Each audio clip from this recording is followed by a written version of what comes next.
Welcome, friends. This is Under the Arch Sports. I'm Eric, And I'm David.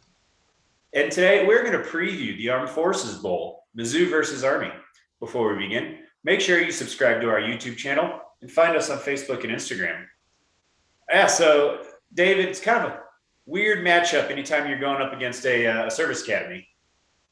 Yeah, it is, but it's also a little bit intriguing too. I mean, Army is traditionally old school with their games, so it's not a game you see many teams play, which makes it a challenge. That triple option. Most Mizzou fans can think back to the last bowl game we played against an Army school or military school, which was Navy, and how we played 3-3-5 and never adjusted. Nightmares ensue from that one, but I am kind of looking forward to this one and to see how we handle it. Yeah, so Armed Forces Bowl, you know, it's a fun bowl, Fort Worth, and in this game, let's start with the Missouri offense, and you have to start with quarterback. I feel convinced that if Connor Bazelak is healthy and can walk out there, he's going to be the starter. I just feel like that's what Drake will do. Yeah, I agree with that. I mean, I know he had this whole big old thing that they were having an open competition with the 10 days of practice or whatever, but and I know there were rumors that Cook was getting more time than him, but I'm with you. I don't buy it. I think if Basilak's healthy, I think he's the one going.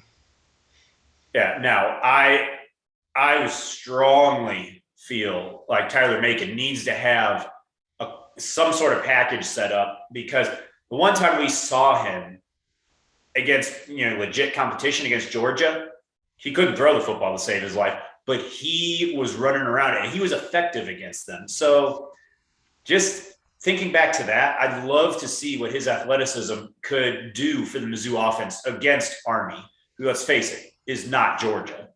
Well, and he has that speed, and even if he's not playing in the quarterback position, I want to see him. I want to see Mizzou like use that speed.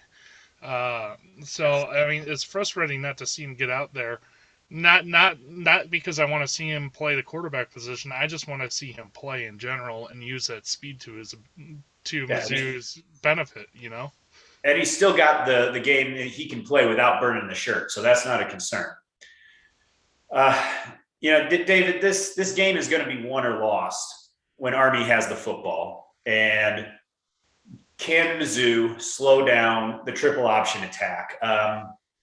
You know, it's well documented how absolutely heinous Mizzou's run defense was, really up until the bye week, and then after the bye week, it was a dramatic shift. To talk to us, David, about the Mizzou run defense and what they're going to see and what their responsibilities are going to be. You are an offensive lineman, so this is right up your alley. Yeah, so a couple things they're going to see, especially with the military schools. Not saying you're going to see it at all game or constantly, but they have a tendency to do what they call cut blocks. That's when you're within a yard of the line of scrimmage, the offensive line will just dive and try to take out the defensive lineman's knees.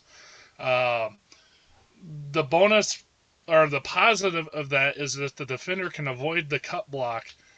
He has a straight shot at the running back, and at the same time, you don't have to worry about the offensive lineman getting to the second level or getting anywhere else involved in the play because they're essentially diving straight at the ground.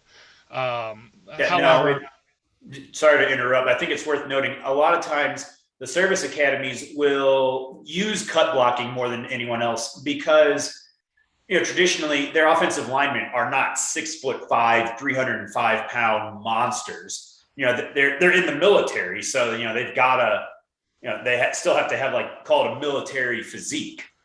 So with as big as players have gotten, a lot of times they're just undersized and just can't muscle up. So they use cut blocking. now, besides the whole cut blocking ideal, you're talking about the triple option, which means you have to defend three things. You have to defend the dive up the middle with a running back or fullback. You have to defend the quarterback if he chooses to keep the ball and go down the line of scrimmage. And then you have to cover the pitch man, whether that might be a wide receiver or the running back, depending on what formations they're using and whatnot.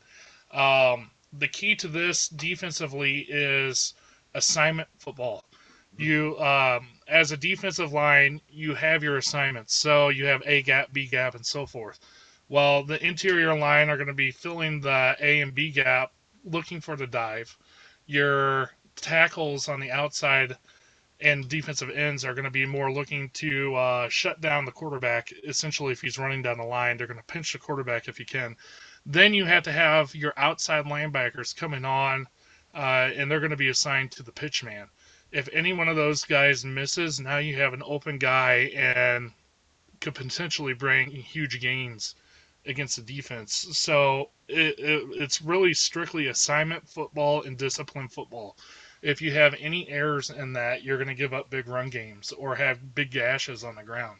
The other thing you're going to have to look for is while they don't throw much, they do have some nasty play action plays that can burn you, especially if you're selling out to stop the option. So it's going to be really interesting to see how Mizzou defends it. Yeah, one thing that I think could be potentially lethal is, a lot of times when you are running a running play and you make a fake to somebody else before the handoff or whatever, you kind of forget about the fake man, right? Well, one thing that Army can do is they can fake like a jet sweep, and then you're so focused on the run, you forget about that guy on a jet sweep. Then he turns upfield, runs like a mini wheel route, and he's wide open 15 yards down the field. And Army will throw. At least they've shown that they will, depending on game plan. They've only thrown as a team 101 passes on the entire season. That's how many attempts they have. That said, against Navy, their most recent game, they had 15 of them. And I don't think it would surprise either one of us, David, if Army tried to throw it 15, maybe even 20 times, given the issues in the Mizzou secondary. Ennis Rakestraw has been out and won't be back. Caleb Evans has decided to forego this game and work on NFL draft stuff. He's opted out of this game. So really, you're looking at Jalen Carlisle and Allie Green. And with them playing strictly one-on-one, man-on-man football, there's chances for Army to just shred the Mizzou's corners. Well, and there's the idea that you could try go zone, but again, your linebackers have to play extremely disciplined if that's the case. Yeah. And if they do pull a fake, you would have to find a way to cover those wheel routes. However, in my opinion, the best option would be maybe a cover one style defense where the safety is the only guy playing back in the zone and your corners are all manned up. And if that's the case, your linebackers are again playing assignment football on the pitchman. You have to be very disciplined as a defensive back to stay with your guy because now you're just talking one-on-one football or, if anything, 7-on-7 type style football. So it's really going to be interesting to see what Mizzou decides to do on the defensive side of the ball for sure. Yeah, I'm most curious to see if they decide to stick with the 4-2-5 that they've used all season, or if they go with a third linebacker, or if it's kind of what we've seen sometimes, which I think they'll do, is 4-2-5, kind of a name only, where Martez Manuel comes down from one of the safety spots and is effectively a third linebacker. So it's effectively a 4-3. That's what I think they'll do. But, I mean, there's a lot of options. The other interesting thing is because I don't throw as much, now you're not talking about getting pressure on the quarterback. My biggest issue now is if you're talking a triple option, if you're a D lineman, what you want to do is get in there and blow up the offensive line. If you can keep them from pushing you backwards at all and interrupt the sideline to sideline flow right there, you can blow up some of those option plays and force them inside. And if you can force them inside, you have a better shot at stopping them. If they get to the outside and have an open pitch man, that's when you get really burned on some of those longer runs. So, like a Trajan Jeffcoat, if he can blow up the line a little bit and keep them from running the outside option and force them inside, that might be a good thing for Mizzou. Yeah. It will definitely be, the story of the game will be, stopping the Army running attack. Now, David, Prediction time. We both went 10-2 on the regular season, so it's time to crown a champion here. I agree with ESPN's kind of predictor where it's 50.9%, I believe it is, for Army and 49.1 for Mizzou. Basically a coin flip. I think it's going to be a very close game. I think Mizzou's going to do pretty well stopping the Army triple option, but I think Army's going to sneak out of Fort Worth with a 1-point win. I'm going to go Army 28-27. Keeping it close, I see, huh? Oh yeah. The spread was, I think you said ESPN. As of us filming this, Army's a 4-point favorite. Yeah, 4-point favorite.